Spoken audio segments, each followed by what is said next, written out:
Manufacturing business ಅಂದರೆ ಏನು ಅನ್ನೋದನ್ನು ಈಗಾಗಲೇ ತಿಳಿಸ್ಕೊಟ್ಟಿದ್ದೀವಿ.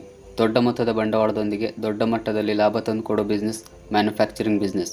ನಮ್ಮ ದೇಶದ ಮ್ಯಾನುಫ್ಯಾಕ್ಚರಿಂಗ್ ಬಿಸ್ನೆಸ್ಗಳಿಗೆ ಉತ್ತೇಜನ ನೀಡುವ ಸಲುವಾಗಿ ಪ್ರೊಡಕ್ಷನ್ ಲಿಂಕ್ಡ್ ಇನ್ಸೆಂಟಿವ್ ಸ್ಕೀಮ್ನ ಮುಖಾಂತರ ಬಿಸ್ನೆಸ್ ಕಾಸ್ಟಿಂಗ್ ಇನ್ಸೆಂಟಿವ್ ವ್ಯವಸ್ಥೆ ಕೂಡ ಇತ್ತು. ಪ್ರೊಡಕ್ಷನ್ ಲಿಂಕ್ಡ್ ಇನ್ಸೆಂಟಿವ್ ಬಗ್ಗೆ ಮಾಹಿತಿ ಲಿಂಕ್ ಡಿಸ್ಕ್ರಿಪ್ಷನ್ನಲ್ಲಿದೆ.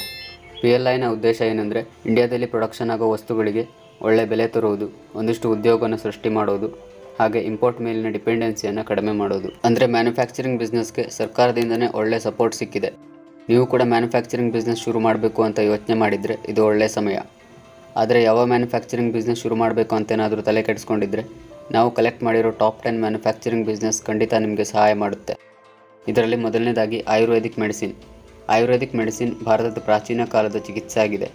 ಇಡೀ ಜಗತ್ತಿಗೆ ಗೊತ್ತಿದೆ ಭಾರತದ ಆಯುರ್ವೇದಿಕ್ ಮೆಡಿಸಿನ್ ಎಷ್ಟು ಪ್ರಭಾವಶಾಲಿ ಅಂತ. ಹೀಗಾಗಿ ಆಯುರ್ವೇದಿಕ್ ಮೆಡಿಸಿನ್ ಬಿಸ್ನೆಸ್ ಬಹಳ ವೇಗವಾಗಿಯೇ ಬೆಳೆಯುತ್ತಿದೆ. ಆಯುರ್ವೇದಿಕ್ ಮೆಡಿಸಿನ್ ಬಿಸ್ನೆಸ್ಗೆ ಗೌರ್ಮೆಂಟ್ ಸಪೋರ್ಟ್ ಅಂತೂ ಇದ್ದೇ ಇದೆ. ಇನ್ನು ಇನ್ಸೆಂಟಿವ್ ಕೂಡ ದೊರೆಯುತ್ತೆ. ಎರಡನೇ ಸ್ಥಾನದಲ್ಲಿ API ಮ್ಯಾನುಫ್ಯಾಕ್ಚರಿಂಗ್ ಬಿಸ್ನೆಸ್ ಅಂದರೆ ಆ್ಯಕ್ಟಿವ್ ಫಾರ್ಮಾಸ್ಯೂಟಿಕಲ್ ಇಂಗ್ರೀಡಿಯೆಂಟ್. ಭಾರತದಲ್ಲಿ ಫಾರ್ಮಾಸ್ಯೂಟಿಕಲ್ ಫೀಲ್ಡ್ನಲ್ಲಿ ತುಂಬಾ ಇಂಪ್ರೂವ್ ಆಗೋ ಅವಶ್ಯಕತೆ ಇದೆ. ಯಾಕಂದರೆ ಫಾರ್ಮಾ ಇಂಗ್ರೀಡಿಯೆಂಟ್ ಭಾರತಕ್ಕೆ ದೊಡ್ಡ ಮಟ್ಟದಲ್ಲಿ ಇಂಪೋರ್ಟ್ ಆಗ್ತಾ ಇದೆ. PLIನ ಸಪೋರ್ಟ್ ಅಂತೂ ಈ ಬಿಸ್ನೆಸ್ಗೆ ಇದ್ದೇ ಇದೆ. API ಮ್ಯಾನುಫ್ಯಾಕ್ಚರಿಂಗ್ ಬಿಸ್ನೆಸ್ ಶುರು ಮಾಡೋದಕ್ಕೆ ಒಳ್ಳೆಯ ಅವಕಾಶ ಇದೆ ವೀಕ್ಷಕರೇ. ಮೂರನೇದಾಗಿ medical devices manufacturing. Highest growing ಬಿಸ್ನೆಸ್ಗಳ ಲಿಸ್ಟ್ನಲ್ಲಿ ಮೆಡಿಕಲ್ ಡಿವೈಸಸ್ ಮ್ಯಾನುಫ್ಯಾಕ್ಚರಿಂಗ್ ಬಿಸ್ನೆಸ್ ಕೂಡ ಇದೆ. ಮೆಡಿಕಲ್ ಡಿವೈಸ್ಗಳ ಬಗ್ಗೆ ನಿಮಗೆ ನಾಲೆಜ್ ಇದೆ ಅಂತಾದರೆ ಸಣ್ಣದಾಗಿ ಬಿಸ್ನೆಸ್ಸನ್ನು ಶುರು ಮಾಡ್ಬೋದು. ಮೆಡಿಕಲ್ ಡಿವೈಸಸ್ ಮ್ಯಾನುಫ್ಯಾಕ್ಚರಿಂಗ್ ಬಿಸ್ನೆಸ್ಗೆ PLIನ ಸಪೋರ್ಟ್ ದೊರೆಯುತ್ತೆ ವೀಕ್ಷಕರೇ. ನಾಲ್ಕನೇ ಲಿಸ್ಟ್ನಲ್ಲಿ fertiliser manufacturing. Bharat agriculture dependent ದೇಶ ಆಗಿರೋದ್ರಿಂದ ಫರ್ಟಿಲೈಸರ್ ಮ್ಯಾನುಫ್ಯಾಕ್ಚರಿಂಗ್ಗೆ ಒಳ್ಳೆ ಫ್ಯೂಚರ್ ಇದೆ. ಫರ್ಟಿಲೈಸರ್ ಸಸಿಗಳಿಗೆ ಅಥವಾ ಬೆಳೆಗಳಿಗೆ ಉತ್ತಮ ಪೋಷಕಾಂಶವನ್ನು ನೀಡುತ್ತವೆ. ರೈತರಿಗೆ ಅಗ್ರಿಕಲ್ಚರ್ ಮೇಲಿನ ನಾಲೆಜ್ಗಳು ಜಾಸ್ತಿ ಆದಾಗೆ ಫರ್ಟಿಲೈಸರ್ಗಳ ಬಳಕೆ ಕೂಡ ಜಾಸ್ತಿ ಆಗ್ತಾ ಇದೆ. ಐದನೇದಾಗಿ PCB manufacturing. Printed circuit board computer, laptop, smartphone, industrial ಡಿವೈಸ್ಗಳಲ್ಲಿ ಬಳಕೆ ಆಗೋದ್ರಿಂದ ಇದರ ಡಿಮಾಂಡ್ ಕೂಡ ಜಾಸ್ತಿನೇ ಇದೆ. ಟೆಕ್ನಾಲಜಿ ದಿನದಿಂದ ದಿನಕ್ಕೆ ಅಪ್ಡೇಟ್ ಆಗ್ತಾ ಇರೋದ್ರಿಂದ ಹಾಗೆ ಭಾರತದಲ್ಲಿ PCB ಪ್ರೊಡಕ್ಷನ್ ಕಡಿಮೆ ಪ್ರಮಾಣದಲ್ಲಿ ಇರೋದ್ರಿಂದ ಉತ್ತಮ ಲಾಭ ಕೊಡೋ ಮ್ಯಾನುಫ್ಯಾಕ್ಚರಿಂಗ್ ಇದಾಗಿದೆ. ಇನ್ನು ಆರನೇದಾಗಿ LED light manufacturing. LED light ಕಡಿಮೆ ಪವರ್ ಕನ್ಸಪ್ಷನ್ ಮಾಡೋದರಿಂದಾಗಿ ಮಾರ್ಕೆಟ್ನಲ್ಲಿ ಒಳ್ಳೆಯ ಬೇಡಿಕೆ ಇದೆ. ಅಷ್ಟೇ ಅಲ್ಲದೆ ಪ್ರತಿ ಹಳ್ಳಿಗೂ LED ಲೈಟ್ ಇನ್ನೂ 100% ರೀಚ್ ಆಗದೇ ಇರೋದರಿಂದ ಬೇಡಿಕೆ ಜಾಸ್ತಿ ಆಗ್ತಾನೇ ಇದೆ. ಏಳನೇದಾಗಿ ಸೋಲಾರ್ ಪ್ಯಾನೆಲ್ ಮ್ಯಾನುಫ್ಯಾಕ್ಚರಿಂಗ್. ಜಗತ್ತಿನಲ್ಲಿ ಸೋಲಾರ್ ಪ್ಯಾನೆಲ್ ಮ್ಯಾನುಫ್ಯಾಕ್ಚರಿಂಗ್ನಲ್ಲಿ ಭಾರತ 5ನೇ ಸ್ಥಾನದಲ್ಲಿದೆ ವೀಕ್ಷಕರೇ. ಆದರೂ ಭಾರತ ಇನ್ನೂ ಇಂಪೋರ್ಟ್ ಮಾಡಿಕೊಳ್ತಿದೆ.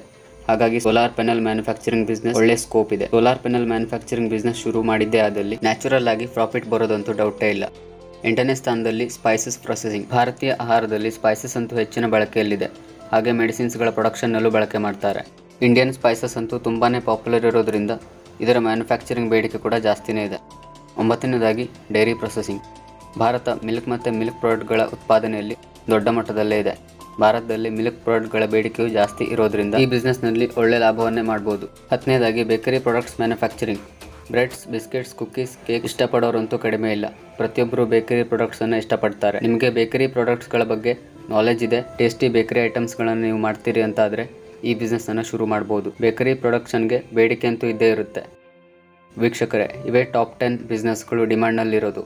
ಇವೆಲ್ಲದರ ಹೊರತಾಗಿ vegetable and fruit processing, ready to eat foods manufacturing, electronic generator manufacturing, battery manufacturing, homemade soaps manufacturing, candles manufacturing, toys manufacturing, disposable medical products, mobile accessories ಮ್ಯಾನುಫ್ಯಾಕ್ಚರಿಂಗ್ಗಳನ್ನು ಕೂಡ ಟ್ರೈ ಮಾಡ್ಬೋದು.